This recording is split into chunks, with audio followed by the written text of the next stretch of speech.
Hey, welcome back. We're still surrounded by the beautiful ice sculptures here at Ice on White in Edmonton. And you're still a bit cold, aren't you? I'm cold. Yeah, I bet you are. All right, we're talking about Trauma Center's Second Opinion for the Wii. This is developed by Atlus, and a lot of you guys probably remember Trauma Center on the DS. It was a pretty big success for having kind of an obscure idea of actually playing a surgeon having to be challenged by all these different operations that you have. It was almost like the old board game operation. Well, not only that, but you know, if you remember way back when in television, I know you're not a television boy, but microsurgeon. There you go. Trauma Center on the Wii obviously takes advantage of the Wiimote controller, and you're actually having to go in and make incisions and use the A and the B buttons together to almost like tongs and tweezers when you're grabbing malignant tumors and stuff like that off of people. It's gross. One of my big problems with the game is that it is so kind of big-headed anime and cheeseball freaking. Oh, the story is ridiculous. Yeah, the story is. That's a problem for me. We talked about the soap opera in Lost Planet. This is worse than General Hospital,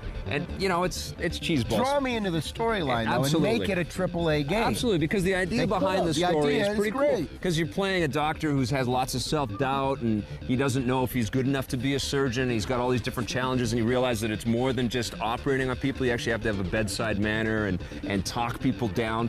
I had more fun on the DS version for one main reason, because you do a lot of stitching in the game. Yes. And on the DS, it was so much easier to just draw the stitches. It's a little tricky. Whereas here, it's very your stitches sloppy, end up going all over the place. It's difficult, and actually, that's a problem. And for the people that actually played this on the DS, this isn't really a sequel. It's more like a retelling or a remake of the DS game. And the visuals, like Tommy says, you know, they're not great. I mean, they could have been done years ago. Widescreen mode. It's not widescreen. It's not 480p. Not even 480p. So what did you think of the music in the game? The kind of lounge kind of... What do you think I thought of it? Well, it's memorable.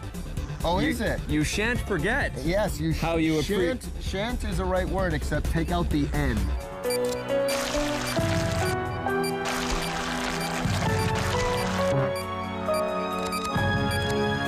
But I really enjoyed this game, and I think if you have a Wii, you haven't played this game, it's definitely worth picking up. I'm giving Trauma Center Second Opinion 7.5 out of 10. I'm giving it a 7. On the positive side, the gameplay is very unique, especially if you haven't played the DS version. Although reading through the storyline and hearing some of the lame dialogue's a little bit cheesy, some of the ideas are pretty cool. And it's great to see the Wiimote using some clever ways in order to save people, which is a nice change of pace.